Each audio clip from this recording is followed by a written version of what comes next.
pa rin sigurado. Laging napapaisip kung ano ba talaga tayo. Katulad ka na ba ng iba kung kailan na sana na biglang mawawala? Pakiusap lang, sabihin mo.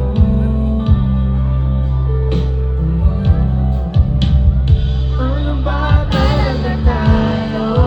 Ang usapan natin di mo malabo. Di malaman kung saan ka patungo, pero